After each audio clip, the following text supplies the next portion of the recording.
It's time now for a look through the press with Diptyque Laurent. Diptyque, you're starting with the Epstein affair, which is tearing apart Donald Trump's most fervent supporters. Yeah, that's right. Jeffrey Epstein, convicted pedophile, died in prison in 2019, so 7 years ago, while awaiting trial.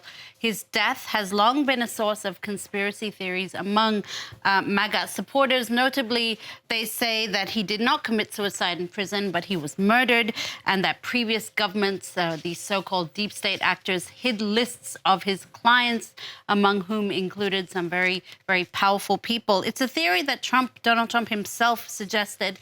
And earlier this year, the U.S. Attorney General Pam Bondi promised that everything would come to light. And then this month, her Department of Justice released a report saying, well, Epstein did commit suicide in prison and that famous list did not exist. And this has really enraged a good cohort of MAGA supporters who really feel betrayed. It's also brought into spotlight, as The Guardian notes, this man here, Dan Bongino, who's an FBI deputy. He's really at the center of the MAGA fallout. He's a former Secret Serviceman, extremely popular right-wing podcaster who has backed these theories around Epstein's death. He could, the Guardian says, be the first casualty, though, of this scandal. Donald Trump publicly siding with the Attorney General Pam Bondi on the weekend. And he, Bongino, has threatened to quit the FBI in the wake of that. So what's the reaction been from the US dailies? Well, you have this from the Wall Street Journal, Karis, the editors of the Wall Street Journal today, who note the irony that Donald Trump has traded in conspiracy theories for years and now is upset that the Epstein theories he himself fanned are proving hard to tamp down. Meanwhile, the Washington Post in its coverage says this about turn from the DOJ, from the Department of Justice on the Epstein files means that Donald Trump's hold on his base is looking a little wobbly. And given how dependent his political power is on the hold he has over his MAGA supporters, I quote, even the loosening of one finger may be a weakness he can't afford. Diptyque, a lot of the French papers today are focusing on the death of a media personality who's quite well known here, but not so much outside of the country. Yeah, that's right. But he did get a write-up in Variety, the U.S. entertainment website, and this is the article here. They call him. His name was Thierry Ardisson. He was a trailblazing French TV journalist, host, and producer, known as a Man in Black. He died yesterday at the age of 76 from cancer. From liver cancer.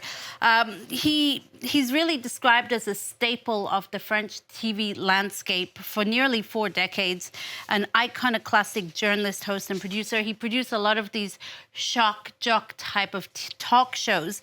And as we see there, he was a man in black. Le Parisien sort of playing on that on its front page here.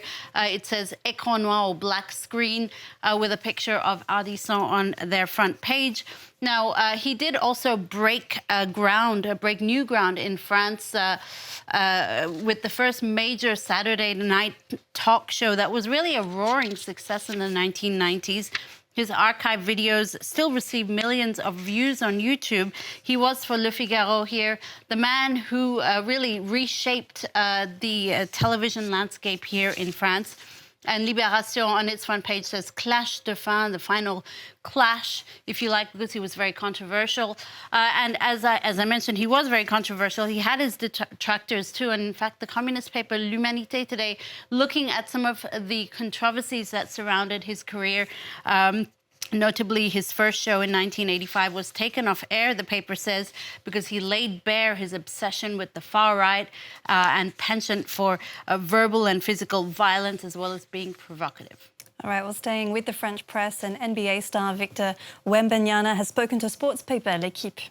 Yes, that's right. He's actually on the front page of L'Équipe today. He gave this long interview to the French paper from Las Vegas, where he took part in a training session with the San Antonio Spurs. He's set to make his return with the team to the NBA this year. He was sidelined for several months with a serious deep vein thrombosis in his shoulder.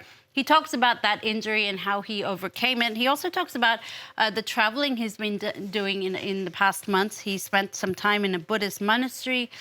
He reconnected with his body and mind. He also talks about his plans for his future at the Spurs.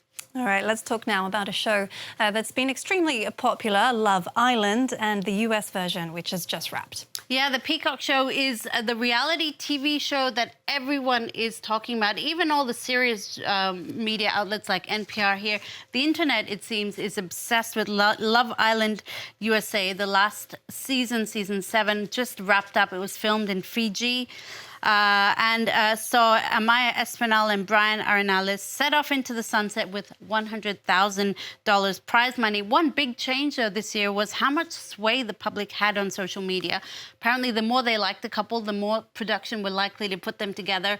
And if they didn't like people, they could go into their social media and find something incriminating and sort of launch a smear campaign. So there was a very, very active participation by the public in this reality show this time. All right, indeed. Thank you very much, Diptyque Laurent, for that look at the press.